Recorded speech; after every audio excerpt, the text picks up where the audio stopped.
এটা একটা স্টেট বিটলামি না, একটা বেত্তমিজি নাই বললাম, বা এটাকে বেকবি তো অবশ্যই। একটা বেগম খালেদা জিয়া জীবন মৃত্যুর সন্ধিক্ষণে অসুস্থ, সেই মানুষটার মৃত্যুর সাথে আরেকজনের মৃত্যু মিলাইতে হবে? আরে বাবা, সেই সোমালিয়ার উপকূল দাবড়ে বেড়ানো যে জলদস্যুটা বেগম খালেদা জিয়ার নাম চেনে, তার থেকে শুরু করে আমি বলছি আমার গ্রামের বিএনপির সেই ডেডিকেটেড কর্মীটা হুমায়ুন ছোট ভাই, সব তো আল্লাহ বিল্লাহ করতেছে, জিকির করতেছে। সারা দেশের মানুষ বেগম খালেদা জিয়ার যদি শত্রুও থাকে রাজনীতি, সেও জিকির করতেছে যে ভদ্রমহিলা সুস্থ হন, আল্লাহ তাকে হায়াত দারাজ করুন।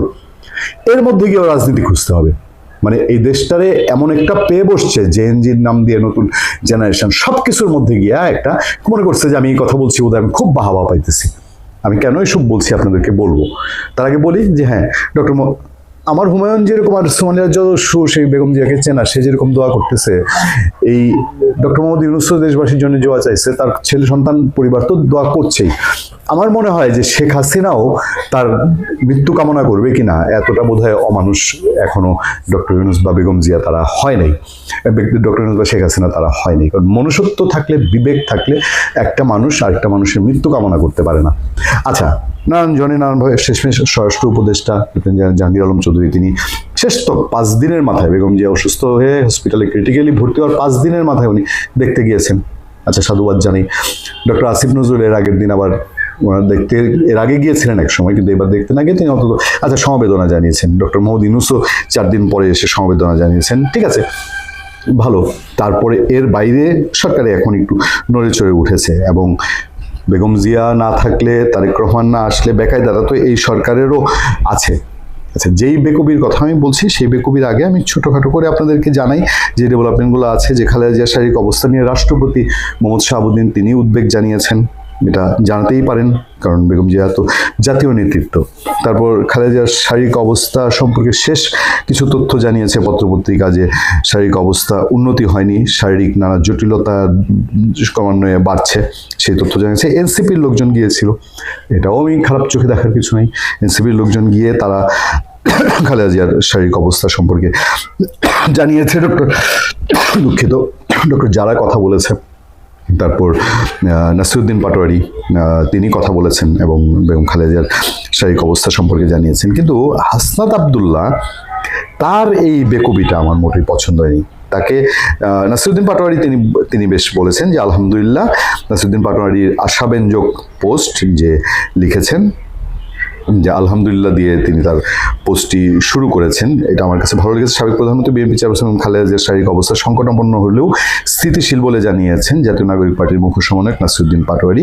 তিনি ভেরিফাইড ফেসবুক পেজে একটা পোস্ট দিয়েছেন যে আলহামদুলিল্লাহ তিনি চিকিৎসক ও নার্সদের নির্দেশনা অনুসরণ করতে পারছেন, এটা খুব ভালো সাইন। পাশাপাশি দেশবাসীকে খালেদা জিয়ার জন্য দোয়ার আহ্বান জানিয়েছেন। এনসিপি নেতা বলেন, এই কঠিন সময় আমরা সবার কাছে বিনীত অনুরোধ করছি তার সুস্থতার জন্য দোয়া করুন, আপনাদের আন্তরিক দোয়া এই মুহূর্তে তার সর্বাধিক শক্তি ও সমর্থন।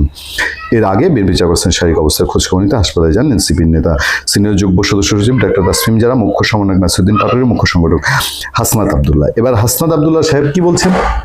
সবাই যখন দোয়া খায়েরের কথা বলছে, তখন হাসনাত আব্দুল্লাহ সাহেব বলছেন আল্লাহ যেন হাসিনার ফাঁসি দেখা পর্যন্ত বেগম জিয়াকে বাঁচিয়ে রাখেন। একটা অসুস্থতার সীমা থাকা উচিত।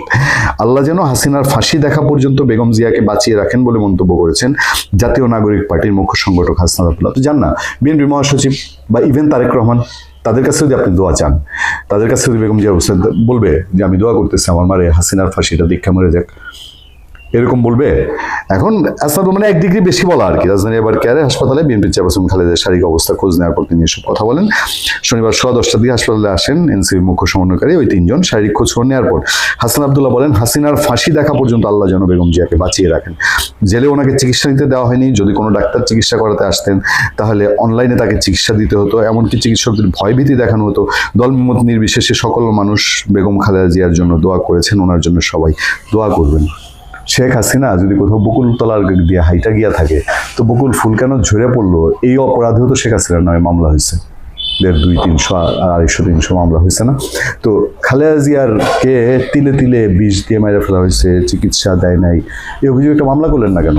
তারেক জিয়ার পরিবর্তে, তারেক রহমানের পরিবর্তে, তারেক রহমানের পক্ষ হয়ে হাসনাত আব্দুল্লাহ একটা মামলা ঠিকা দিতেন। মামলা করতে তো হাসনাতকে আটকাইতে পারতো না। তো এইসব বয়ান মাইকের সামনে না দিয়ে খালেদা জিয়ার এই জন্য শেখ হাসিনা যেহেতু দায়ী, ওই 21শে নভেম্বর যে নিয়ে টাইনা নিয়ে গেলেন সেনাকুঞ্জের অনুষ্ঠানে, ওগুলা কিছু না। তো আপনি একটা মামলা করে দেন। আচ্ছা, এ সময় এনসিপির জ্যেষ্ঠ যুগ্ম সদস্য তাসমিম জারা বলেন, ওনার শারীরিক অবস্থা সংকটাপন্ন তবে স্থিতিশীল আছে, উনি লড়াই করছেন, উনি সজ্ঞানে আছেন এবং কথা বলছেন। দেশবাসীর কাছে আহ্বান জানিয়ে ওনার সুস্থতার জন্য দোয়া করবেন। উল্লেখ্য, ফুসফুস ও হৃদযন্ত্রের সংক্রমণ নিয়ে আর কি হাসপাতাল। খালেদা জিয়ার জন্য হাসানাতের এই কেমন দোয়া? কিছু নিয়ে রাজনীতি সাজে না, কিছু কিছু জিনিস আছে বাংলাদেশের মানুষ এগুলো পছন্দ করে না, তারা এগুলোকে রাজনীতির ঊর্ধ্বে রাখবে। বলছি, দল মত বিভেদ বিরোধ সবকিছু ছাপিয়ে সবাই বেগম খালেদা জিয়ার জন্য দোয়া করছে। একটা সূত্র পাবেন না যে চাচ্ছে যে খালেদা জিয়া মারা যাক, আর সেই জায়গায় গিয়ে হাসনাত আবদুল্লাহ তিনি এর মধ্যে রাজনীতি আবিষ্কার করছেন। শেখ হাসিনার ফাঁসি দিয়া তারপরে খালেদা জিয়া মরবে। ভালো থাকবেন, সুস্থ থাকবেন। আপনাদের সাথে আতিক রহমান, পূর্ণিয়া।